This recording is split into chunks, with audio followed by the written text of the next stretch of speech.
Vamos ao tema. Nós estamos nessa série, essa série tremenda sobre escatologia, sobre a doutrina do fim dos tempos, das últimas coisas. Já aprendemos tantas coisas aqui. E hoje, o pastor colocou dois temas que ele aprontou. E hoje nós vamos falar sobre o anticristo, queridos. Meu Deus, o anticristo, Val. Hoje nós vamos falar do anticristo.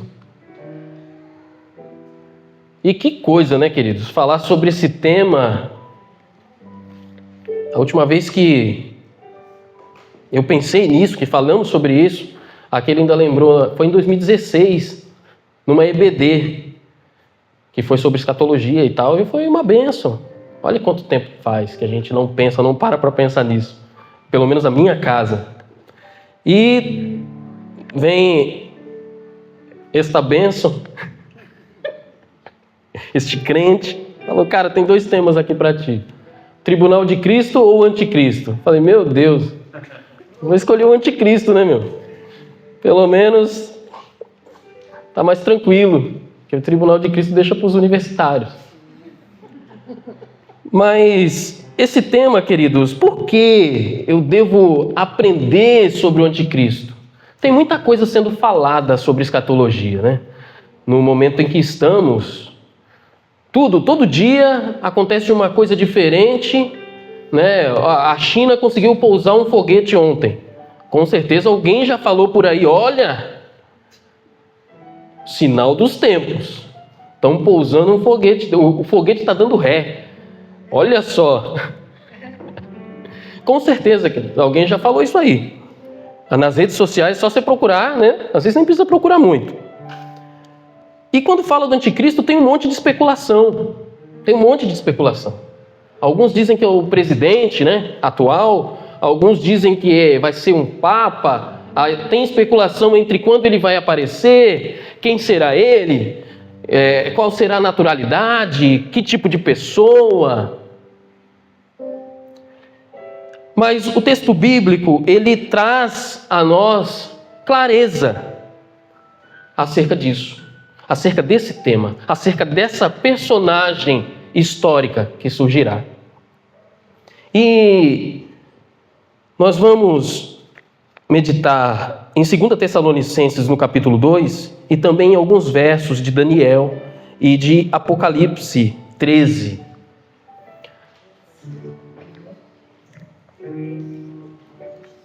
O primeiro livro que eu li sobre esse tema dos fins dos tempos, eu lembrei ontem, pastor, disso, foi um livro do Billy Graham, Tempestade à Vista. Um livro pesado. Acho que eu tinha uns 15, 14 anos.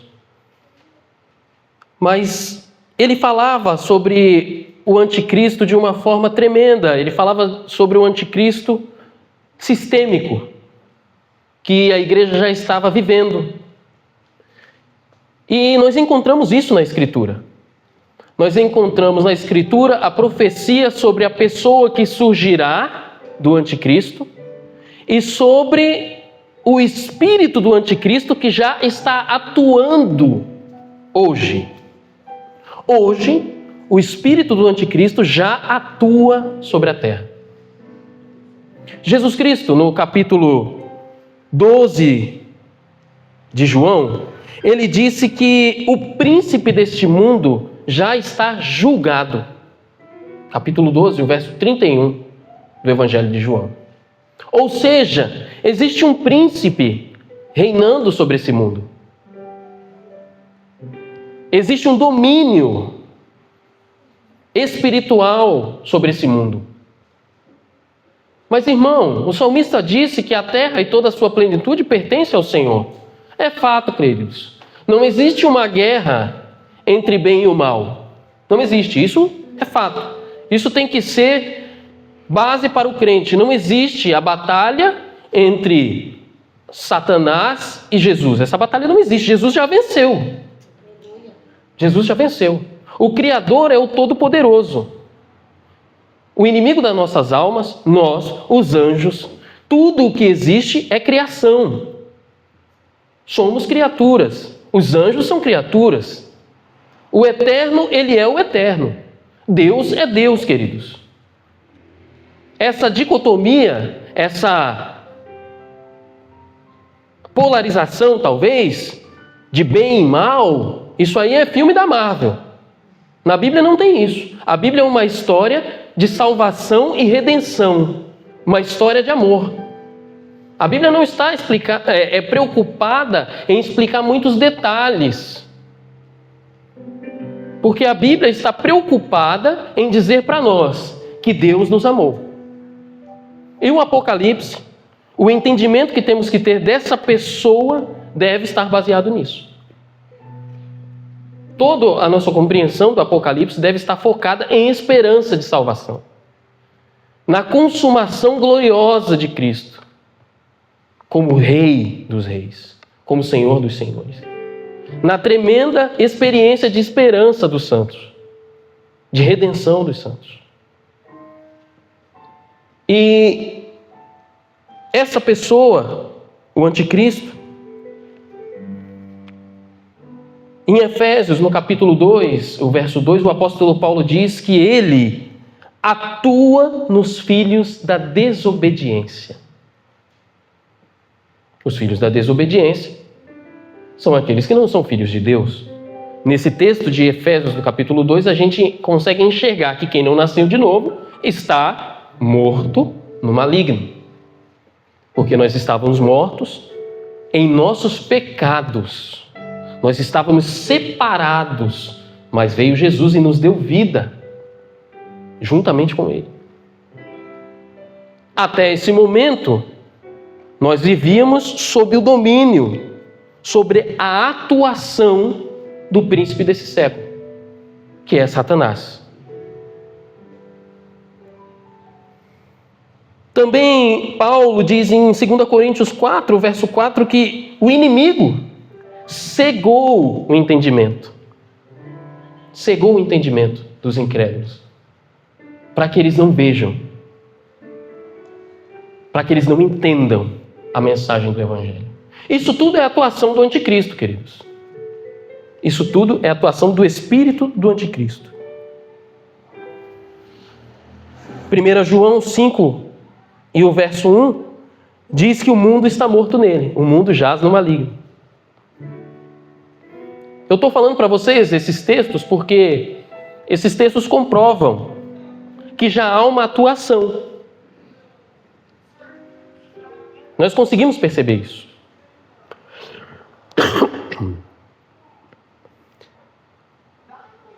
1 João, o capítulo 2 também, diz que o anticristo é todo aquele que nega o Filho e o Pai. Então, antes que a gente entre no texto de 2 Tessalonicenses, é importante a gente entender esse conceito. Que o inimigo das nossas almas é sobretudo, essa pessoa que surgirá. O anticristo é ninguém mais, ninguém menos do que o próprio Satanás. Que vai surgir como uma figura humana. E a gente vai entender como ele vai atuar nos textos de 2 Tessalonicenses e Apocalipse.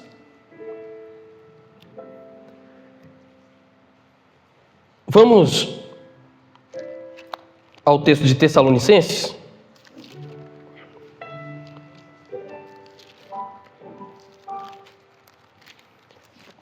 Segunda Tessalonicenses, a gente vai ler o capítulo 2,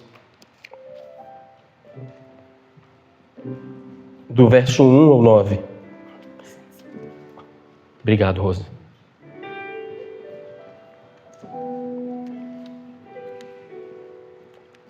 Então, esse texto, queridos, diferentemente do texto de Apocalipse, é um texto direto.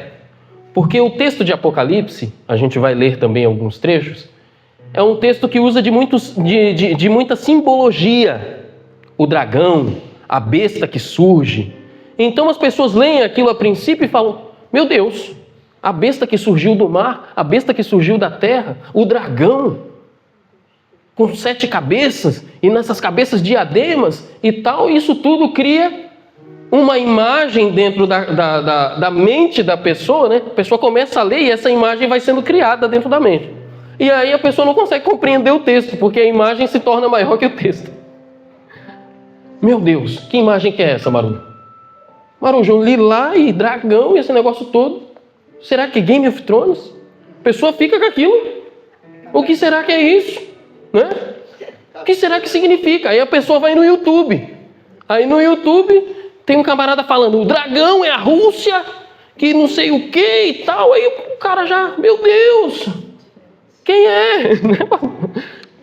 A cabeça do dragão é a Rússia, a outra é a China, o outro é não sei quem. O cara fala até da Copa. O cara fala tudo, mano. Tem. Já acha a teoria da conspiração em tudo e aí a pessoa esquece o texto bíblico. E esquece o foco por causa dessa confusão. Mas o apóstolo Paulo, ele escreveu no capítulo 2 de Tessalonicenses, de 2 Tessalonicenses, assim, a partir do verso 3.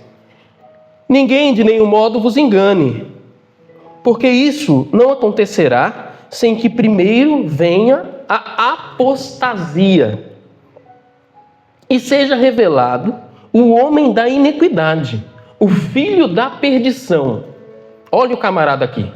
O homem da iniquidade, o filho da perdição, o qual se opõe e se levanta contra tudo que se chama Deus, ou objeto de culto, a ponto de se assentar no santuário de Deus, ostentando-se como se fosse o próprio Deus. Não vos recordais de que ainda convosco eu costumava dizer-vos essas coisas? E agora, sabeis o que o detém, para que ele seja revelado somente em ocasião própria. Com efeito, o mistério da iniquidade já opera, e aguarda somente que seja afastado aquele que agora o detém. Então será de fato revelado o iníquo. Olha ele aqui. A quem o Senhor Jesus matará com o sopro de sua boca. Glória a Deus. E o destruirá pela manifestação de sua vinda. Ora, o aparecimento do iníquo é segundo a eficácia de Satanás, como todo poder e sinais e prodígios da mentira, e com todo o engano de injustiça aos que perecem, porque não acolherão o amor da verdade para serem salvos. E por este motivo, e porque não acolheram, falei no futuro, é no passado isso aqui, irmãos, porque não acolheram o amor da verdade para serem salvos. É por esse motivo, pois que Deus lhes manda a operação do erro, para darem crédito à mentira, a fim de serem julgados todos quantos não deram crédito à verdade. Antes, pelo contrário, deleitaram-se com a injustiça. Vamos ler a partir do 13 só no final para a gente dar glória, né? Queridos, o apóstolo Paulo, ele inicia esse texto que ele vai esclarecer pontos importantes acerca do anticristo, dizendo que de nenhum modo alguém vos engane. Isso não acontecerá antes que venha a apostasia. E todo texto que lemos, ele precisa ter algo para que eu aplique amanhã na minha vida. Para que eu olhe amanhã para o Miqueias e fale: poxa, aquele texto que eu li ontem, ele estava dizendo para eu tomar cuidado com isso aqui, para eu fazer isso aqui. Então como que eu vou aprender? O que eu vou aplicar na minha vida amanhã, se nós estamos falando do anticristo? O apóstolo Paulo, ele começa pela aplicação. Olha, ele não aparecerá sem que antes venha a apostasia. Queridos, a apostasia é nada mais, nada menos do que a rejeição de Deus. As pessoas rejeitarem. Isso eu estou falando de forma bem grosseira, porque alguém que rejeitou Deus, a gente já falou, opa, nem vou andar com esse cara, ele está rejeitando Deus. Só que a apostasia é algo sutil. A apostasia, ela sugere uma contaminação. E a apostasia acontece aonde? Dentro do meu coração. Eu ia falar aqui dentro da igreja, mas eu sou igreja, queridos. Eu sou a igreja, você é a igreja. A apostasia acontece aqui, mano. A apostasia é a rejeição primeiro de tudo o que é a oposição contra tudo que se chama Deus. Ele fala depois que o anticristo vai ser esse que se opõe. O apóstata, o ser humano apóstata é aquele que está se opondo a Deus. De que maneira? Não obedecendo. Dizendo que não está certo não. É de outra forma. Deus fala A, a gente entende o A que Deus falou. O apóstolo é esse, ele entendeu o A que Deus falou. Mas ele diz não. Eu acho que não é bem por aí que as coisas acontecem. A apostasia é aquele camarada que ele caminha para o pecado. Consciente. Esse é o apóstata. É aquele que está rejeitando o confronto de Deus, a palavra de Deus. E a sutileza da apostasia é que, no nosso tempo, cada um tem o seu próprio evangelho. Hoje nós vivemos isso. Nós vamos falar de algum tema. Hoje cada um tem um tema sobre tudo, né? Todo mundo é especialista sobre tudo. Sou mecânico há 20 anos. Vou conversar com alguém, esse cara é mecânico também, né? Todo mundo. Eu vi um vídeo no YouTube. O irmão é um profissional, não. O outro que chegou agora já é também, porque viu um vídeo e tal. Todo mundo é teólogo. Todo mundo é tudo hoje em dia. As pessoas sabem de tudo. Só tem professor, não tem mais aluno. O Marujo falou tudo certo, não tem mais aluno, só tem professor. Nós estamos vivendo essa época. E esse é o começo da apostasia. Por quê? Porque sempre tem o eu acho, o eu penso. Mas não há uma observação da Escritura. E se alguém apresenta a Escritura, acontece o que o Paulo disse. As pessoas têm comichão nos ouvidos. Paulo falou para Timóteo, vão vir tempos, Paulo estava falando desse tempo, em que as pessoas vão ter um comichão nos ouvidos e elas vão dizer, não, esse camarada está dizendo muita coisa, eu vou para aquele ali que está mais legal. Esse é o tempo, esse é o começo da apostasia. Paulo disse a Timóteo também que no fim dos tempos, o espírito do engano ia agir. As pessoas iam seguir doutrinas de demônios. E às vezes a gente pensa, doutrinas de demônios vai ser coisa mirabolante. Não. Não é coisa mirabolante. É só falar, você nasceu só para vencer. Hoje, se tu tá desse jeito, que esse sapato amanhã tu vai estar com um sapato melhor. Se tu tá assim, tu tá errado. Tu tem que estar, tu é cabeça, tu não é cauda. Já era, irmãos. Já estamos aqui falando um negócio que não é bíblico. Não precisa chegar aqui e desmoralizar a fé. Esse é o início da apostasia. Quando eu começo a rejeitar a verdade bíblica e começo a buscar outra coisa. Hoje tem tanta coisa, queridos, tanta coisa. E essas coisas estão vindo para cá. Antroposofia, espiritismo, tantos ismos, estão misturados à Bíblia. E as pessoas estão falando e estão dizendo que estão pregando. Programação neurolinguística. Tem um monte de coisa. monte de coisa. Confissão positiva. Determina. Você vai mudar. Determina que Deus vai fazer da frente. Não determina não, queridos. Ele é o Senhor. Ninguém determina nada. Ele é o Criador. Ele é o dono. Ninguém determina nada. A gente é servo. A gente é servo, queridos. O mesmo louvor que a formiga apresenta é o que a gente apresenta. Somos servos. Simples servos. E por graça e grande amor, Ele nos chama de filhos e amigos. Por graça e amor. Então a gente começa a perceber que a apostasia não está distante da gente, queridos. Há um grande perigo da apostasia. Há um grande perigo. Há um evangelho sendo criado dentro de cada mente. D.A. Carson, um dos maiores teólogos do nosso tempo, né? Ele disse que todos nós somos teólogos, né? Que isso é uma coisa boa, mas isso também é uma coisa ruim. Porque nem todos nós estamos fazendo teologia baseada na Escritura. Estamos fazendo teologia baseada no que a gente entende da vida. Então, qual é o segredo?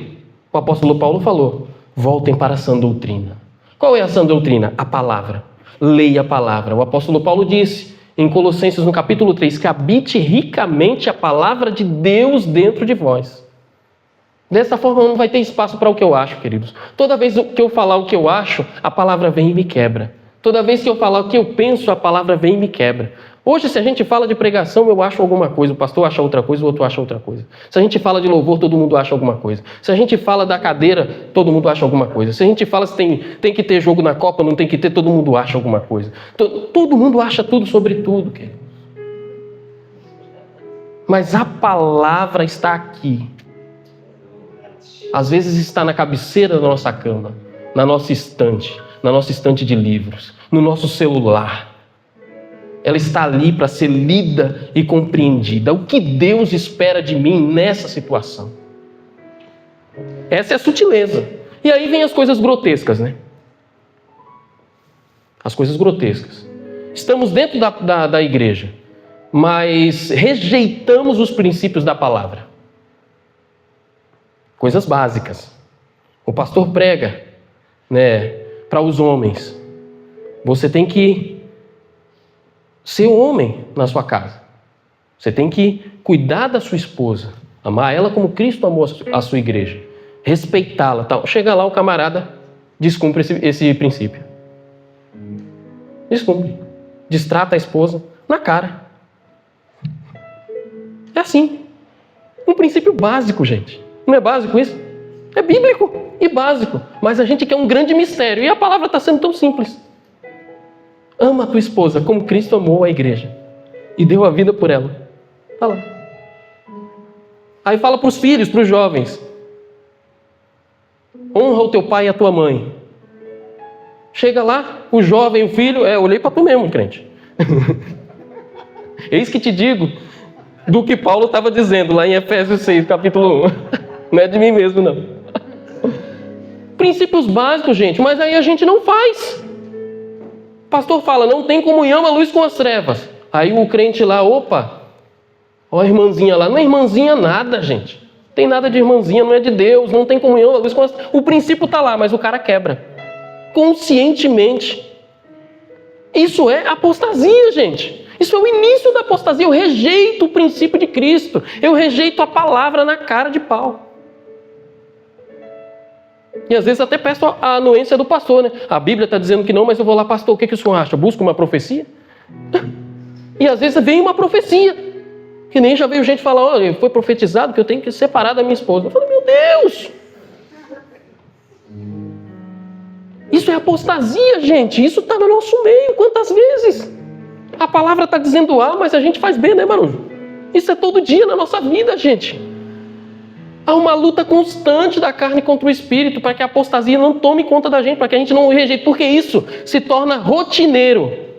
Hoje é um princípio, amanhã é outro, amanhã é outro, amanhã é outro, depois é outro. Daqui a pouco eu venho à igreja e a palavra não faz diferença nenhuma para mim. Eu sou só mais um que acha as coisas, que acha que tem o evangelho, e o espírito do anticristo está atuando, queridos. E aí eu fico impressionado quando eu vejo algum vídeo no YouTube, ele vai vir lá de não sei de onde, vai ser um homem poderoso, e o espírito do anticristo já está atuando. Quando o Espírito Santo faz queimar meu coração para eu pegar a Bíblia e ler na minha casa, mas eu vou ver um vídeo da Jovem Pan falando do Bolsonaro e do Lula. Gente, apostasia é isso, gente. Isso acontece comigo, isso acontece com a gente. Isso é dia a dia. Isso é dia a dia. A gente falou do Sermão do Monte. O Sermão do Monte é só coisa prática. É perdoa, dá outra face, ama, vai lá e fala com ele, se reconcilia. Seja bem-aventurado quando você fugir da encrenca. Seja bem-aventurado quando você sorrir na hora da dificuldade. Seja bem-aventurado, seja sal, seja luz. É só coisa que a gente tem que fazer no Sermão do Monte. Ora desse jeito, pede, se ajoelha, se humilha diante de Deus, rejeita o falso profeta. Mas aí a gente não gosta do Sermão do Monte, né? A gente não gosta muito do Sermão do Monte. E o espírito do anticristo está atuando. E Paulo foi bem claro. O anticristo não vai aparecer antes que a apostasia se manifeste. E nós já temos visto coisas terríveis. E não é só nós, não. O Paulo já estava vendo coisas terríveis naquela época. Paulo já estava vendo coisas terríveis. João, 1 João,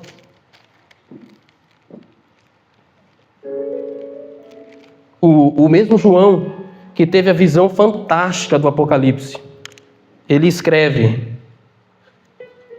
no seu capítulo 2 e o verso 18. 1 João é a carta lá no finalzinho da Bíblia. Abre em Apocalipse e vai voltando um pouquinho que chega. Ele diz assim, no capítulo 2 e o verso 18: Filhinhos, já é a última hora. E como ouviste que vem o anticristo, também agora muitos anticristos têm surgido, pelo que conhecemos que é a última hora. Eles saíram do nosso meio, entretanto não eram dos nossos. Porque se tivessem sido dos nossos, teriam permanecido conosco. Todavia eles se foram, para que ficasse manifesto que nenhum deles é dos nossos. O verso 22 diz assim: quem é mentiroso, senão aquele que nega que Jesus é Cristo? Este é o anticristo, o que nega o Pai e o Filho.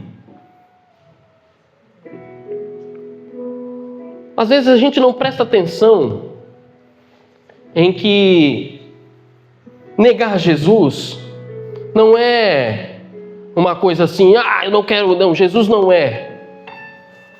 Todas as vezes que eu não acredito na palavra de Deus como palavra de Deus, eu estou negando quem?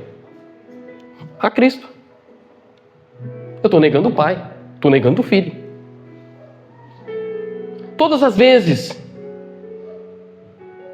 que esse momento aqui não vale nada para mim, não há algo que eu não reverencie o corpo de Cristo também como corpo de Cristo, que eu não amo, né, o corpo de Cristo, eu estou negando Cristo. Então o que o apóstolo João está falando aqui, queridos, é muito sério. Ele está falando há 2000 anos atrás. Se ele estivesse aqui hoje no meu lugar, ele já estaria falando 2000 anos da mesma coisa. Olha só. Jesus Cristo tinha acabado de ressurgir e já tinha gente apostatando. Já tinha gente manifestando o espírito do anticristo. Ele escreveu para as igrejas, nessa epístola universal, as igrejas da Ásia, ele escreveu contra uma teologia falsa, uma heresia chamada gnosticismo. Pessoas que não acreditavam na encarnação de Cristo. Vocês conhecem gente assim hoje? Ou pessoas que acreditavam na encarnação de Cristo, na pessoa física, mas que ele não foi sempre o Cristo. Que em algum momento ele foi incorporado por Deus. Nós não. Nós acreditamos que ele nasceu 100% Deus, 100% homem. Filho do Deus vivo. E João estava combatendo esse pessoal. Nós conhecemos gente assim hoje? Um monte de gente. O budismo enxerga Cristo como um Buda. Eles são gnósticos. João estava escrevendo para a gente que já tinha lá budista naquela época. Não era bem isso. Mas é o pensamento. E tantas outras correntes de pensamento. Olha só, gente. O espírito do anticristo é o espírito da mentira. É o espírito do engano. Ele já está no nosso meio ou não está? Desde o Éden. Desde o Éden. É sério ou não é esse negócio? É sério ou não é? Está em jogo a minha vida eterna, a tua vida eterna, porque Jesus Cristo disse, olha, muitos virão a mim, mas eles praticavam a iniquidade. Quando Jesus ele fala que essas pessoas que vão a ele vai dizer, eu não conheço vocês, são pessoas como o anticristo, porque ele é iníquo. O iníquo é aquele que pratica a iniquidade sempre. Aquele que está na iniquidade. João ele vai dizer, nesse mesmo capítulo, que aquele que é filho de Deus, todo aquele que permanece nele. Está aí no 3, o verso 6. A partir do 4 é tremendo. Capítulo 3, verso 4. Todo aquele que pratica o pecado também transgride a lei, porque o pecado é a transgressão da lei. Sabeis também que ele se manifestou para tirar os pecados, e nele não existe pecado. Todo aquele que permanece nele não vive pecando. Todo aquele que vive pecando não o viu, nem o conheceu.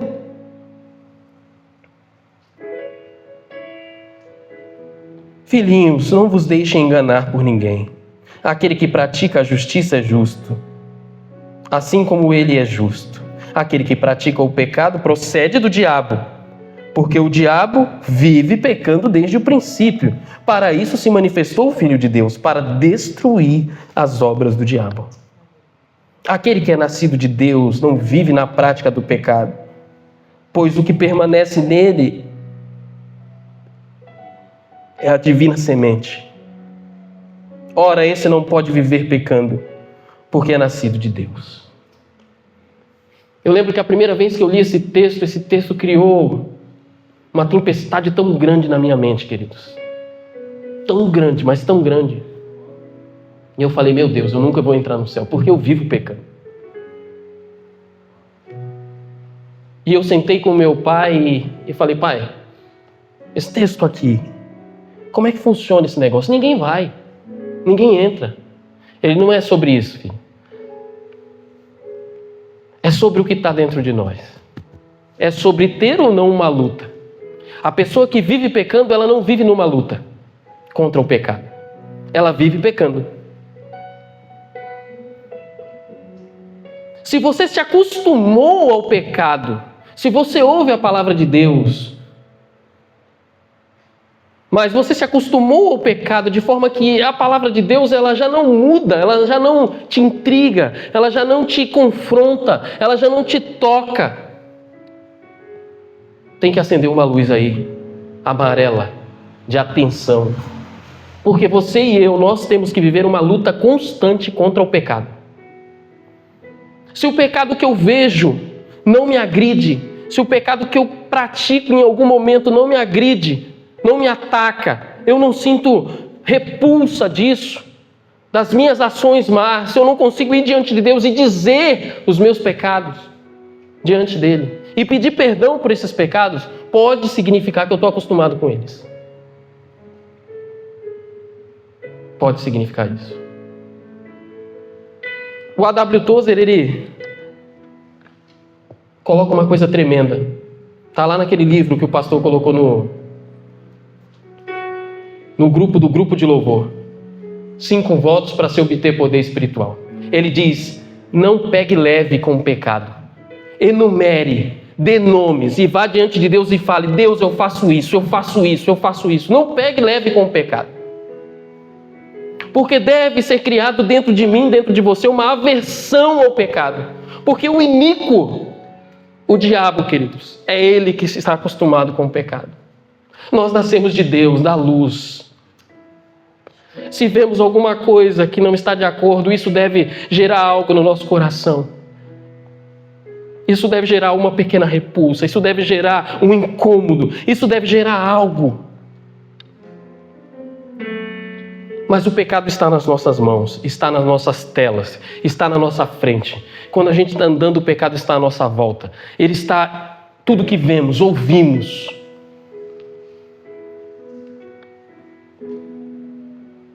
Quer dizer então, irmão, que eu tenho que viver oprimido nesse mundo? É isso mesmo.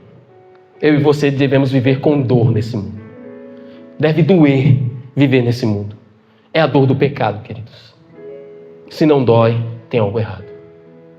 Se está confortável, tem algo errado. Eu não estou entendendo o que é o espírito do anticristo e também não estou entendendo o que Cristo fez por mim. Tem que doer. Tem que doer. Eu tenho que ir diante de Deus. Talvez a gente se pergunte hoje, poxa, mas por que alguns vivem algumas experiências e nós não vivemos mais? Talvez a apostasia esteja tomando conta e a gente não percebeu. Aquela frase, não tem nada não. Tem outra que eu esqueci, que é aquela que fala direto. Não tem nada a ver, falou aí, né, irmão? Não tem nada a ver não, isso aí. Não tem nada a ver. Não tem nada a ver. Não, isso não tem nada a ver, não. Jesus não é tão radical assim, não. Esse filme eu posso ver sim, eu posso ver. O irmão vai ser moralista agora, vai falar que não pode ver filme do Van Damme. Um matando o outro, um enforcando o outro, John Wick, né? Violência pura, assassinato puro. Quem veio para matar e roubar, queridos? É golpe baixo isso, mas é verdade, queridos. Qual é o filme hoje que não aparece isso? E aparece lá em cima, né, a classificação. Vai aparecer cenas de violência, cenas sexuais, utilização de drogas. Cara, só falta colocar lá, vai aparecer tudo que é pecado aqui, crentes. Eu estou falando isso para mim, queridos. Estou falando isso para mim, não é para vocês não. Com que eu alimento a minha alma? Talvez a apostasia esteja entrando e eu não esteja vendo. Não, irmão, não tem nada não. Mas eu vejo isso hoje e amanhã, mas depois de amanhã, e amanhã eu também não orei, porque eu estava vendo isso. E na quarta eu fui no culto, mas na quinta eu nem peguei a Bíblia, tal, vi mais um pouco, né? Na sexta eu vi um jogo de futebol e meu tempo de oração foi aqui no culto, na hora da comida. Papai do céu abençoa minha mamãe, meu papai, meu pastor e essa comida, a oração da Elise. E aí eu sou crente. É complicado isso, gente. O espírito do anticristo está aí, gente. Vamos abrir o olho. Filhinhos, já é a última hora. A negligência com a devoção a Deus também é um pecado, queridos. A gente esquece dessas coisas, né, pastor? A negligência. Aí, depois, a gente fica espantado, porque eu não consigo perdoar a Rose, porque eu entro aqui e saio do mesmo jeito, o pastor se prepara 3 dias para ministrar, jejua e ora. Não faz diferença nenhuma o sermão, o momento do louvor, a gente está orando lá, seu sangue, cantando, né? Leva-me além de todas as alturas, e eu estou assim, e saio, e não pensei em nada, a minha mente está... A apostasia, queridos, está dentro de nós, muito cuidado, gente. A igreja não faz diferença, não há mais sacrifício. Eu não consigo me sacrificar para vir, eu não consigo me sacrificar para orar. O cansaço é o menor das desculpas, né, das justificativas. Tem tantas outras que a gente arruma. A gente fez uma pergunta na segunda-feira lá para os irmãos. Se a gente não tivesse aquele momento ali, né, reunidos orando e lendo a palavra de Deus, a gente estaria fazendo o quê? O irmão que é caldeireiro ali ia estar dormindo. Pegou no pesado. Outros iam estar vendo um jogo da Copa, um resumo, algum documentário, alguma coisa, né? Desestressando. A gente quer isso. O mundo moderno prega isso, né? Desestressa, chega em casa e relaxa. Antigamente, queridos, a gente fica falando de antigamente, né? Eu lembro da reunião de homens, como é que era. Era gente que trabalhava no gás, no cais, caminhoneiro, pedreiro, todo mundo. Tinha gente que ia todo sujo, né, pastor? Pastor Cícero? Gente todo sujo de massa na igreja, né? Que não conseguiu ir em casa tomar um banho, mas ia lá orar, ia buscar o Senhor. O espírito do anticristo está aí, gente. Está aí não. Ele pode estar aqui. Ele pode estar me influenciando, porque eu acho que tem um evangelho. O apóstolo Paulo ele foi bem claro. Ele é opositor de tudo que se relaciona a Deus. Ele vai vir no momento que está programado para nós que somos pré-tribulacionistas, assim que a igreja e o Espírito Santo for embora, no arrebatamento, aí ele vai surgir. Porque tem um restritor, e nós que somos pré-tribulacionistas entendemos que o restritor é a igreja e o Espírito Santo que atua nela. O Espírito Santo vai ser tirado. Gente, Deus não é tirado de lugar nenhum. A gente tem que entender isso, né? Deus ele não vai ser tirado. Deus ele está aí na história toda. Mas ele não vai atuar mais com a igreja, no ministério da graça. Não vai ter mais aquele negócio de eu estar na minha casa, dizendo que estou desanimado e tal, mas não busco a Deus, não faço nada. E mesmo assim Deus usar um crente para ir lá e me pegar no colo. Deus usou um crente, foi a pessoa de Cristo. Foi lá, deixou as 99 e foi lá buscar uma. Era Cristo na vida do Marujo. Não vai ter mais o pai do filho pródigo. Não vai ter mais isso. Vai ser tirado. A igreja, o corpo de Cristo não estará mais aqui. Quando a gente fala de igreja, a gente está falando do corpo de Cristo, que atua libertando, transformando, proclamando a verdade de Deus, o evangelho da graça. Não vai estar mais aqui. O elemento restritor, detentor, né? Que está detendo o aparecimento, o surgimento do anticristo. Esse vai ser o momento em que ele vai aparecer. E aí ele vai atuar com domínio. Lá em Apocalipse 13. Vai emergir uma besta que tinha 10 chifres, que significa o domínio. 10 diademas ou 10 coroas sobre essas 10 cabeças significa a extensão do domínio desse ser que nesse texto está descrito como uma besta, e quando a gente fala disso a gente pensa logo num animal mitológico, né? Todo mundo tem a imagem de um dragão na cabeça aí. Todo mundo tem a imagem, todo mundo viu algum filme e gravou essa imagem, né? Nem que seja a Caverna do Dragão, né? O Marujo pensou nisso. Todo mundo tem.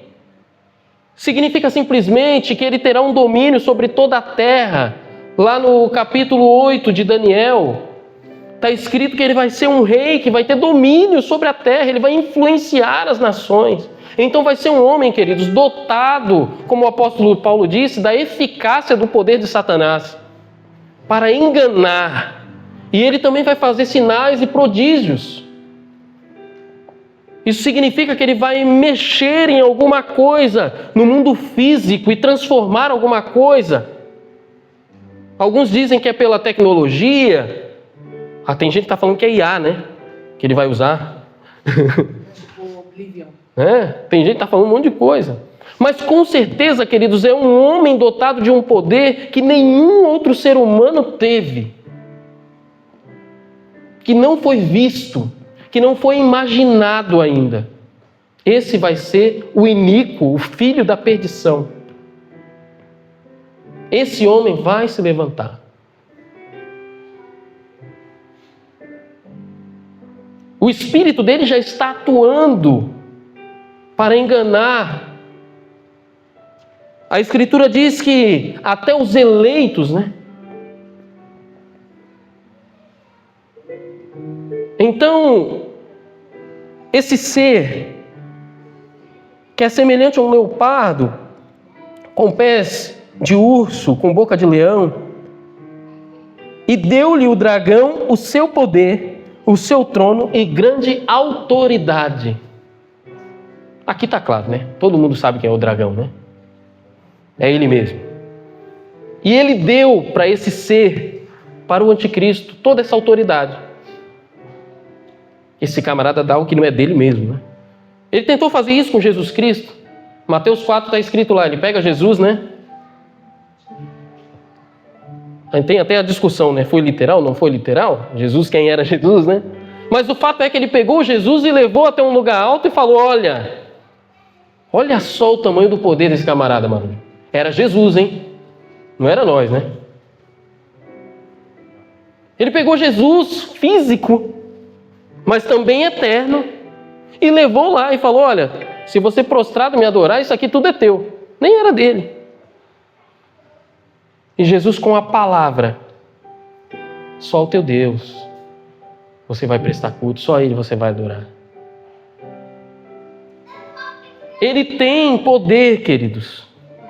Jesus Cristo disse, o príncipe desse século já está julgado, mas ele ainda é príncipe. Até que esse momento venha, que Jesus com um sopro resolva esse problema. Então eu preciso entender que tudo que está acontecendo na internet, 90% que falam sobre o anticristo não tem nada a ver com a Bíblia. Não tem nada a ver com a Bíblia. O que eu preciso ter como prática para a minha vida é analisar-me dia após dia acerca do quê? Da apostasia. Porque eu sei que o espírito do anticristo já está operando. O espírito do anticristo já está operando mentira, engano, divisão no meio da igreja, todo tipo de heresia. E às vezes nem precisa ser heresia. É só eu fechar meu coração e não perdoar o marujo. É só eu fechar o meu coração e me opor ao que o pastor tem colocado. A gente não precisa ir longe. Não, ele fez assim, mas eu acho que assim não. Negócio de mulheres, para que negócio desse, rapaz? Não. Queridos, é a primeira vez, daqui a pouco tem a segunda, daqui a pouco tem a terceira. Daqui a pouco eu sou só mais um espectador que tem um próprio evangelho e está vivendo a vida baseado no seu evangelho. O apóstolo Paulo vai dizer que eu tenho o meu próprio Deus. Quando ele escreveu a Timóteo, esses homens vão ter o seu ventre, vai ser o seu próprio Deus, a sua própria vida, o seu próprio eu. O que ele pensa, o que ele sente é o seu próprio Deus. O diabo só precisa disso para enganar. Ele vai ter poder e autoridade para enganar as nações, queridos. Ele está há muito mais tempo do que a gente aí na face da terra. Se não fosse Cristo, essa guerra seria totalmente desleal. Porque ele não guerreia contra Deus, porque ele já venceu. Ele guerreia contra os santos. Ele vai ser adorado por ele mesmo. Tamanho egocentrismo desse ser. Enquanto Jesus Cristo veio como servo, ele vai vir como alguém que quer ser adorado. Enquanto Jesus Cristo veio para proclamar o Pai, para mostrar o Pai, e ele sempre deixou isso claro, não, eu vim para mostrar e fazer a vontade do meu Pai. Esse camarada aqui não. Ele vem para ser adorado mesmo. E ele vem para dar adoração ao dragão também. Está aí no verso 4. Para proferir arrogância e blasfêmia e para agir durante 42 meses. E abriu a sua boca para blasfemar contra Deus e para difamar o nome e difamar o tabernáculo, a saber, os que habitam no céu. Esse ser, a mente dele, assim como nós não compreendemos a mente e o poder de Deus, nós também não compreendemos a mente e o poder desse ser. Não temos noção, queridos. Nós não temos noção de nada. Nós não temos noção de nada. Essa guerra que já foi vencida por Cristo, Daniel vai dizer que só por Cristo ela poderia ser vencida. Não há nenhum outro poder no universo que poderia vencer a guerra contra o pecado e contra o diabo. Só Jesus Cristo, queridos. Só o Cordeiro Santo. Nós, como crentes, não podemos subestimar de jeito nenhum. Não podemos subestimar. E devemos seguir o conselho da Escritura: sujeitai-vos a Deus e resistir ao diabo. Mas eu preciso me sujeitar a Deus, a sua palavra, a sua Escritura. Porque também foi dado poder para que ele pelejasse contra os santos e os vencesse. Autoridade sobre cada tribo, língua e nação. Isso é no período em que ele se manifestar, queridos. E adorá-lo-ão todos os que habitam sobre a terra, aqueles cujos nomes não foram escritos no livro da vida do Cordeiro que foi morto desde a fundação do mundo. Se alguém tem ouvidos, ouça. Se alguém leva para o cativeiro vai. Se alguém matar a espada, necessário é que seja morto pela espada. Aqui está a perseverança e a fidelidade dos santos. Então, por que eu devo entender, ainda que com simplicidade, sobre esse ser que hoje é espiritual, mas que vai se manifestar também como um homem na face da terra? Porque eu preciso entender que, apesar da guerra estar vencida, eu estou lutando uma guerra diária contra o pecado, contra a apostasia. Jesus já venceu na cruz do Calvário, queridos.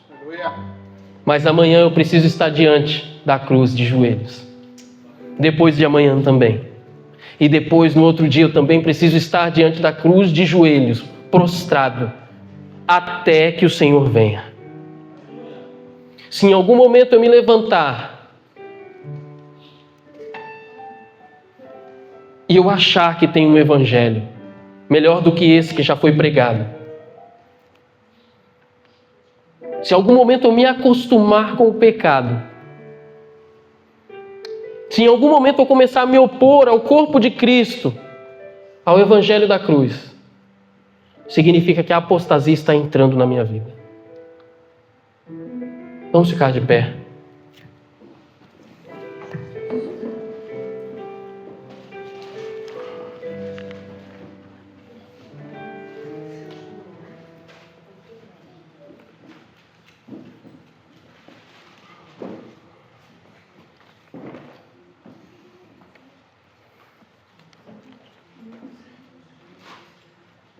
Vamos orar ao Senhor. Mais uma vez, entregar ao Senhor nosso coração, a nossa mente, a nossa forma de viver. Porque a gente entendeu que há um perigo constante, queridos. Há um perigo constante que nos ronda, que está ao nosso derredor, como o apóstolo Pedro disse. O adversário, ele está como um leão que ruge, ele está ao vosso derredor, buscando alguém para que possa tragar. A queda do anticristo, ela vai ser repentina, porque Jesus, com um sopro, como está escrito na palavra, vai derrotá-lo, pelo poder da sua vinda. Quando ele vir nas nuvens, com a igreja e os anjos, com poder e glória, não vai precisar muita batalha. Naquele momento, o anticristo será derrotado. Mas hoje, o Espírito dele já está atuando. E que a cruz, ela reine na nossa vida. O sangue de Cristo nos cubra.